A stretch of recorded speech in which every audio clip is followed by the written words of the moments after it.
Alright दोस्तों, उम्मीद करता हूँ आप सब ठीक होंगे और मैं हूँ ज़ीशान, आपका दोस्त जो आपको घुमा रहा है हिंदुस्तान की शान दिल्ली मेरी जान।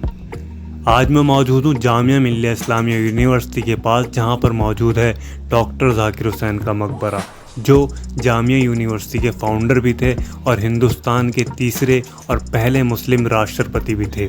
तो दोस्तों, इसी तरह की वीडियोस मैं बनाता हूँ, नए नए हिस्टोरिकल प्लेस पे जाता हूँ और हिंदुस्तान के इतिहास को दोहराता हूँ। तो दोस्तों, अगर आप मेरे चैनल पे नए हैं तो चैनल को सब्सक्राइब करना, वीडियो अगर पसंद आए तो लाइक करना। अभी चलते हैं आगे की तरफ और दिखाता हूँ मैं डॉक्टर ज़ाकिर हुसैन का मकबरा और बताता हूँ इनकी हिस्ट्री।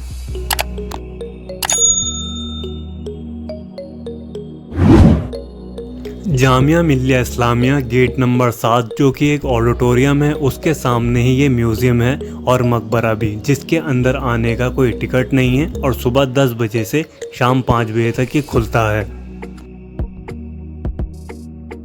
डॉक्टर ज़ाकिर हुसैन की पैदाइश 8 फरवरी 1897 को हिंदुस्तान के तेलंगाना हैदराबाद में हुई थी। उनके वालिद का नाम फिदा हुसैन था और उनकी पत्नी बेगम का नाम शाहजहां था। ज़ाकिर हुसैन की शुरू की पढ़ाई हैदराबाद में हुई और हाई स्कूल उन्होंने यूपी इटावा के एक स्कूल से किया और फिर लखनऊ यूनिवर्सिटी के क्रिश्चियन कॉलेज से उन्होंने इकोनॉमिक्स की डिग्री हासिल की और उसके बाद वो मोहम्मदन एंग्लो ओरिएंटल कॉलेज चले गए, जो इलाहाबाद के अंदर है। यहाँ पर वो एक छात्र नेता के रूप में उभरे। दोस्तों, मैं आपको बता दूं, जब ज़ाकिर हुसैन 23 साल के थे तो उस दौरान उन्होंने टीचर और स्टूडेंट के साथ मिलकर राष्ट्रीय मुस्लिम यूनिवर्सिटी की स्थापना की, जिसे अब जामिया मिल्लिया इस्लामिया के नाम से जाना जाता है। डॉक्टर ज़ाकिर हुसैन ने अपनी बाकी की पढ़ाई जर्मनी से की थी, जहां बर्लिन यूनिवर्सिटी से उन्होंने MA PhD किया था।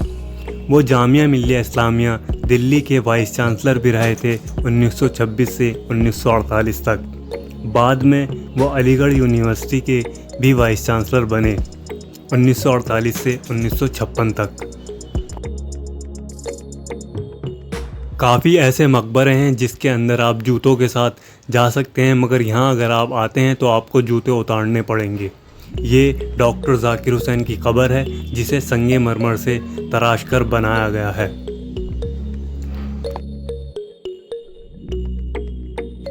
ये कब्र उनकी बेगम की है, जिनका नाम शाहजहां था, और इस कब्र को भी संगे मरमर के साथ बनाया गया है और बहुत ही साफ़ सुथरा ये मकबरा है, जिसे संगे मरमर के पत्थरों से तराश कर बना रखा है।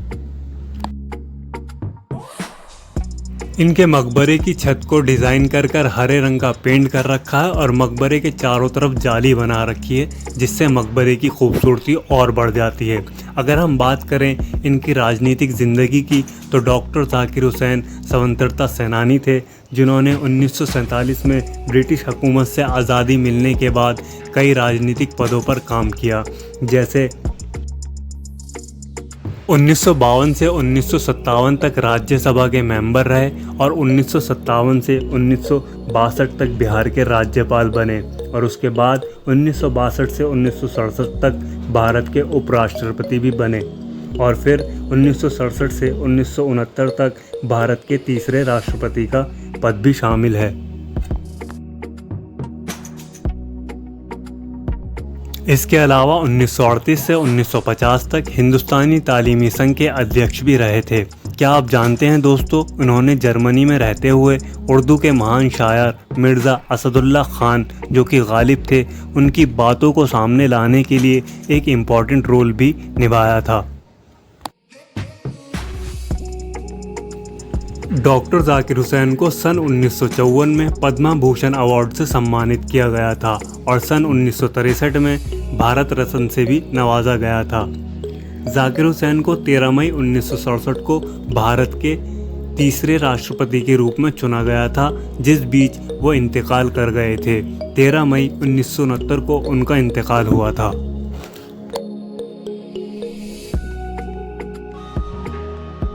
डॉक्टर ज़ाकिर हुसैन एक गांधीवादी इंसान थे, जो गांधी जी के साथ किसी वक्त में कदम से कदम मिलाकर चलते थे और कांग्रेस पार्टी के एक बड़े लीडर भी थे।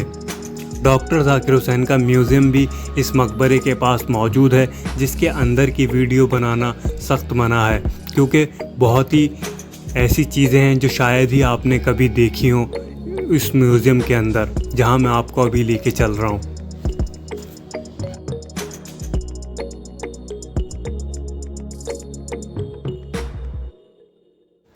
डॉक्टर जाकिर हुसैन के म्यूज़ियम में एक से एक बेशकीमती पत्थर है जो शायद ही आपने कभी देखे हों। अगर आप यहाँ कभी आते हैं तो आप इस म्यूज़ियम के अंदर ज़रूर घूमें, क्योंकि ऐसी चीज़ें आपको हिंदुस्तान में बहुत ही कम जगह देखने को मिलेंगी। अंदर जाना अलाउ है मगर वीडियो बनाना अलाउ नहीं है, इस वजह से अंदर की वीडियो मैं नहीं दिखा पाऊँगा आपको, क्योंकि सख्त मनाही की गई है।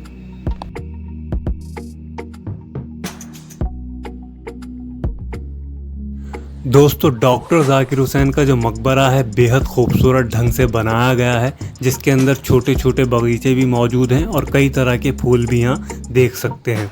और जब यहाँ आते हैं तो आपको एक रजिस्टर में एंट्री करनी होती है म्यूज़ियम और मकबरे के लिए, जिसका कोई टिकट नहीं है। तो दोस्तों, ये था मेरा आज का व्लॉग, जिसमें मैंने आपको बताया हिंदुस्तान के तीसरे राष्ट्रपति और पहले मुसलमान जो राष्ट्रपति थे उनके बारे में। तो अगर आपको मेरा व्लॉग पसंद आया हो तो लाइक करना, चैनल पे अगर आप मेरे नए थे तो चैनल को सब्सक्राइब ज़रूर करना, वीडियो शेयर करना, कमेंट करके बताना कि दिल्ली के अंदर मुझे कहाँ जाना चाहिए। तो दोस्तों, शुक्रिया आपका, धन्यवाद। मिलते हैं किसी और हिस्टोरिकल प्लेस में दिल्ली के अंदर। धन्यवाद।